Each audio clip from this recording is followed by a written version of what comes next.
नमस्कार, मी सुशील कुलकर्णी. होय, कुलकर्णी या शब्दावर जास्तच जोर देतोय कारण कुलकर्णी म्हणून आज बोलायला आलोय. शरद पवार किंवा त्यांचे चेले चपाटे वारंवार अशी संधी मला देतात आणि ते बोलावं लागतं. माननीय सर्व प्रेक्षकांना ज्यांना माझं बोलणं पवारांच्या विरोधात वाटतं त्यांच्यासाठी हा जाहीर प्रकटनाचा कार्यक्रम. मंडळी, पवारांच्या विषयी आमच्या मनात राग नव्हे, पवारांच्या मनात आमच्या विषयीचा राग असा तोफेत दारू ठोसून ठोसून भरावा इतका भरलेला आहे. कधीही धाडकन स्फोट होतो आणि बामणांची घरं उद्ध्वस्त करतो. आता पवार इतका टोकाचा द्वेष ठेवून बोलणार असतील तर चालना कुठं बडविले भट या म्हणीप्रमाणे आम्हाला किमान मारलं म्हणून तरी गोंधळ करावा लागेल ना. का मार खायचा गपचूप तोंडात बोळा कोंबून घेऊन? कशासाठी? पवारांच्या बाबतीत बोलतो का हे तुम्हाला जर ऐकायचं असेल तर वाशीतल्या कार्यक्रमात पवार जे बोललेत ते तुम्हाला आधी ऐकवतो. छत्रपती शिवाजी महाराजांची कृतीने आपल्या सगळ्यांच्या सोय केली. त्यांच्या कालखंडामध्ये काही लोकांनी विरोध केला. साधी गोष्ट आहे की राज्याभिषेक करण्याच्या संबंधीची भूमिका सांगण्यात आली. त्यावेळेला काही स्थानिक समाजातल्या लोकांनी हा अभिषेक देण्याच्यासाठी सुद्धा नकार दिला आणि शेवटी उत्तरेकडनं कुणाचे आणावं लागलं आणि त्यांना ती महापूजा त्या ठिकाणी करावी लागली. याचा अर्थ त्या कालखंडामध्ये सुद्धा ऐक्याला धक्का देणारा एक वर्ग समाजामध्ये होता आणि तो दुर्दैवानं आधी कुठे ना कुठे बघायला मिळतोय आणि त्यामुळे प्रश्न निर्माण होतो. ऐकलत? पवारांचा राग देवेंद्र फडणवीसांवर तो जुनाच आहे. यांनी स्थापन केलेलं सरकार फडणवीसांनी पाळलं. तुम्हाला एक गंमत सांगू का? फडणवीसांच्या इतका दुर्दैवी माणूस दुसरा कोणी नाही, कुणीच नाही दुसरा. फडणवीसांनीच आपल्या दुर्दैवाचे गुणगान करायला हवं, सांगायला हवं की दुर्दैवीत म्हणून. ते म्हणजे ज्या फडणवीसांची ठासून पवारांनी त्यांचे दोस्त तोडून त्यांच्या बोकांडी त्यांचं राज्य आणलं, त्या फडणवीसांनी पवारांना जशास तसं उत्तर देऊन त्यांचाच पुतण्या तोडून त्यांचं सरकार पाडलं. आता हे जशास तसं राजकारणातलं उत्तर फडणवीसांनी देऊन सुद्धा का पाडलं का आणलं म्हणणारा अत्यंत कोत्या मनाचा कार्यकर्ता त्यांना शिव्या घालणारा असेल तर फडणवीसांच्या इतका दुर्दैवी दुसरा कोण असणार आहे? ते असो. पण सरकार पाडलं म्हणून फडणवीसांच्या वरती पवारांचा राग फडणवीसांच्या वरती आणि काढला समस्त ब्राह्मणांच्या वरती. पवारांना ब्राह्मण जातीचा एवढा तिरस्कार का बरं? त्यांनी छत्रपती शिवरायांच्या राज्याभिषेकाला विशिष्ट वर्गाने कोणीतरी एकाला, बघा नीट ऐका पवारांचं, म्हणजे ते तुम्हाला वाक्य मी ऐकवतो, ऐका. छत्रपती शिवाजी महाराजांची कृतीने आपल्या सगळ्यांच्या सोय केली. त्यांच्या कालखंडामध्ये काही लोकांनी विरोध केला.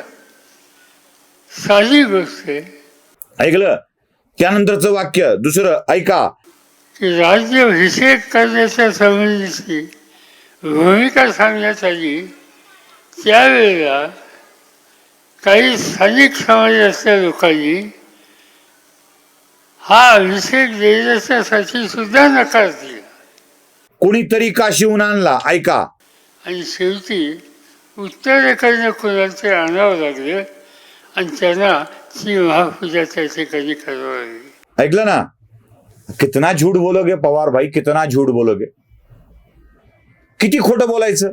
याच भाषणात तुम्ही 2दा खोटं बोललात. 2दा.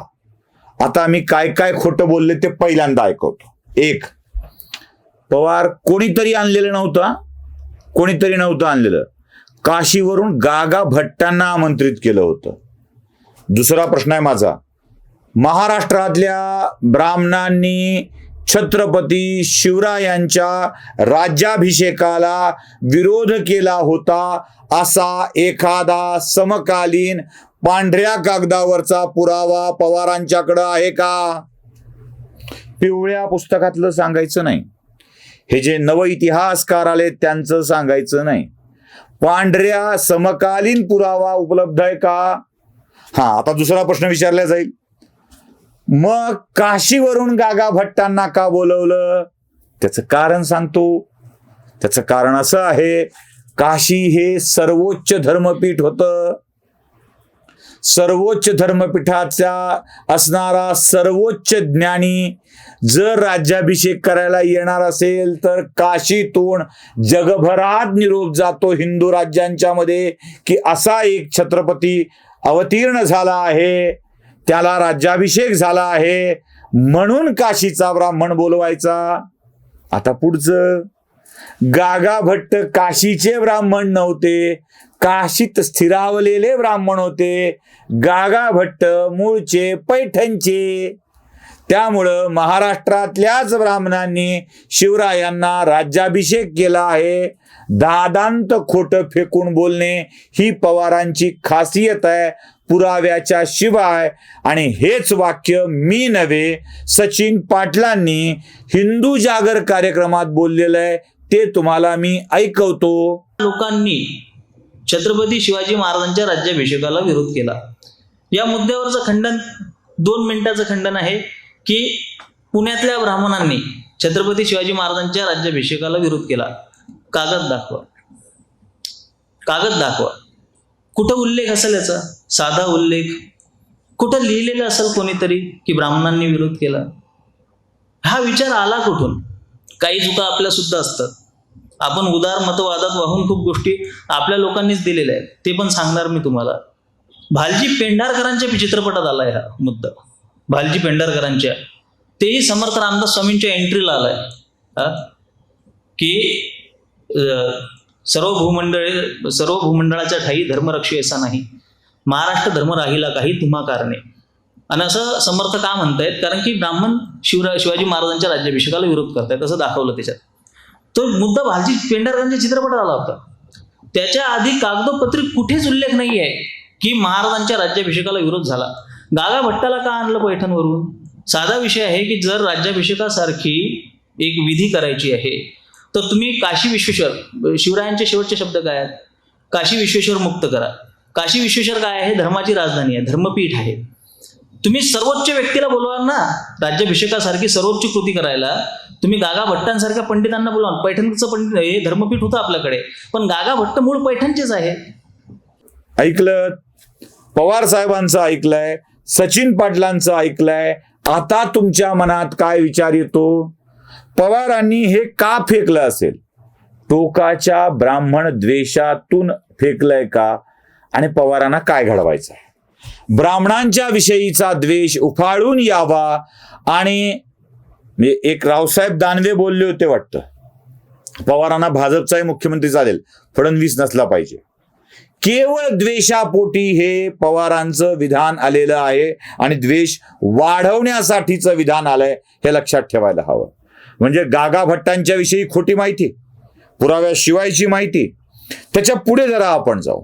त्याच्या पुढे शरद पवारांनी जे भाषण त्यांच्या वाढदिवसाला खोटं केलं होतं ना, तेच भाषण पुन्हा इथं अजून खोटं केलं, धडधडीत खोटं केलं. म्हणजे 1911 जॉर्ज पंचम भारतात आला आणि तिथे मुंडासं बांधलेले हे उभे होते, महात्मा फुले. हे पवार म्हणाले, ऐका, पंचम देवाचं स्वागत करण्यासाठी पंचम देवाची होत आली. इंडिया गेटच्या त्या ठिकाणी थांबली. त्यांचे अधिकारी हे सगळे त्या ठिकाणी उपस्थित होते पंचमदेवाच्या स्वागतासाठी. आणि त्यावेळेला एका कोफऱ्यामध्ये एक फेटा उंदासा बांधणारा हातात कागद घेऊन उभा राहणारा एक क्विंटल खेळूच त्या ठिकाणी उभा होता. हा फेटा बांधणारा फागोदारा कोण होता? त्याचं नाव ज्योतिबा फुले. महात्मा ज्योतिबा फुले म्हणून त्यांनी त्याचा उल्लेख केला आहे. ऐकलं किती खोटं आहे? महात्मा फुलेंचा मृत्यूचं साल कोणतं? पवार सांगू शकतील. जॉर्ज पंचम भारतात कधी आला? पवार सांगू शकतील. त्याचा कालावधी तुम्हाला माहित आहे का? पवार सांगू शकतील. मी व्हिडिओ दाखवतो जॉर्ज पंचम भारतात आल्याचा, बघा. पंचम जॉर्ज किंवा जॉर्ज पंचम याच्या स्वागतासाठी गेटवे ऑफ इंडियाची उभारणी करण्यात आली, हेही तितकंच खरं आहे. पंचम जॉर्जचा ताफा याच गेटवे ऑफ इंडियातून भारतात सर्वप्रथम प्रवेश करता झाला, हेही तितकंच खरं आहे.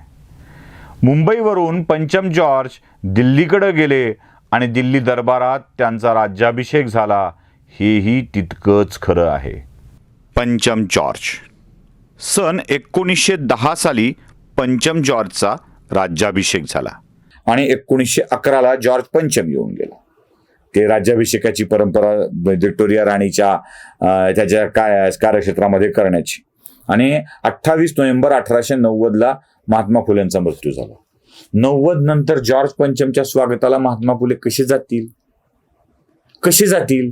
20-21 वर्षाचा कालावधी गेला. पवार साहेब, दडदडीत खोटं बोलण्याच्या आणि खोटं सांगण्याच्या सवयी बंद करा. महात्मा फुले गेलेच असतील तर 1881 साली, 1881 साली हंटर कमिशन समोर उपस्थित झाले होते.